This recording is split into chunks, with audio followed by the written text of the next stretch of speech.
Registration for the Boston Public Schools will begin January 4th. To tell us about the process and to provide some advice for parents is the Interim Senior Director of Welcome Services, Lori Cox. Thank you very much for being with us again, Lori.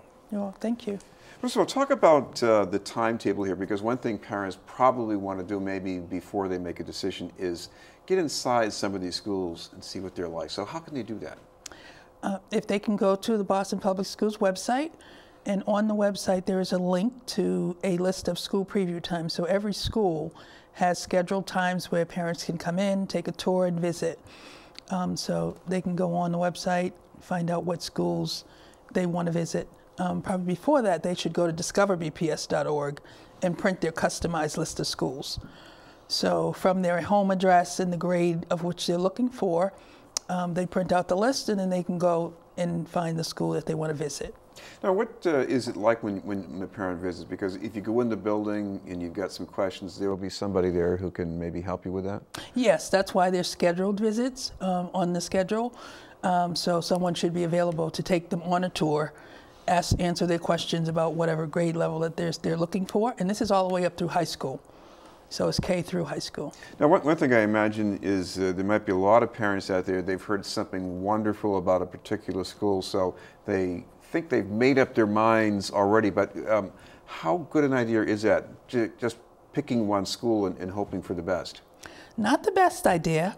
It is a lottery process, so we encourage families to make as many choices as they can, at least 5 or more.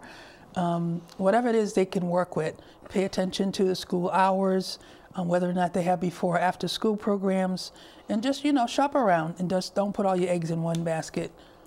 And how would parents get, I mean, short of actually being in the building and getting someone to answer questions, how would you find out about things like the kind of after-school programs they have, or if they have, let's say, some kind of inclusive learning for students with disabilities? So when the parent goes to our online tool, discoverbps.org, they can click on the school, and it will give more in-depth information about that particular school and the programs they offer. And then they can always call the school for more specific information if it's something they didn't see online. What about language learners? I know some schools seem to be stronger at that than others. Can parents get information about those programs too? Absolutely. So what about the kind of picks for parents? Because at one time it used to be different, but now it seems that the shift is at least closer to neighborhood choices, or at least close to the neighborhood. So how does that line up for parents? So that's the purpose of Homebase, quality schools closer to home. So once they put in the address, that gives them that closer to home aspect. And on every list, they guarantee that they would have some quality schools that are in the top 25 percentile of the MCAS tiers, and then also option schools, and they also get the citywide schools as well on their list. So what about the timetable here? Because I know that there is this period of registration, and I guess there's a part 1 and there's a part 2, but how important is it to get an application in during that first period? It is very important for kindergarten, grade 6 and 9, because that's our first round registration. So between January 4th and January 29th is when we take all those applications in. After which we start what we call round 2, and that starts in February. So if you've missed the first round, you won't know where your child is going until late May or June. If you get it in between January 4th and January 29th, you will know in mid-March where your child will go to school. What about the possibilities of, now explain how this is done online, because instead of going to an office and filling out a form, you can just do this at home, right? You can do pre-registration at home. You still have to come into the office.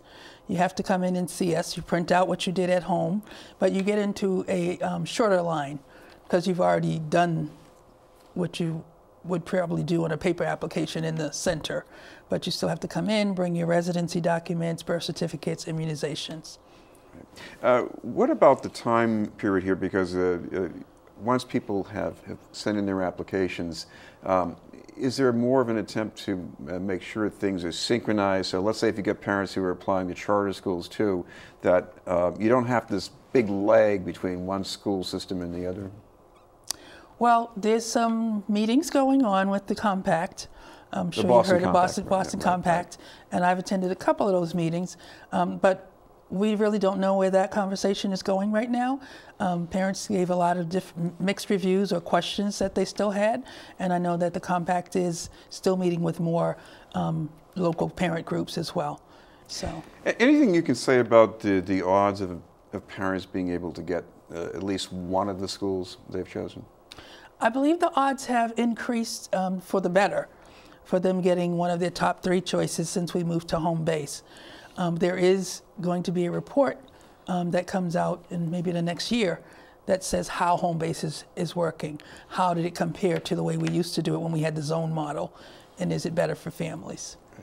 And what about transportation? Because I know we say neighborhood schools, but still, you know, there are people within a given piece of the city who still need transportation. What should parents know about their options there?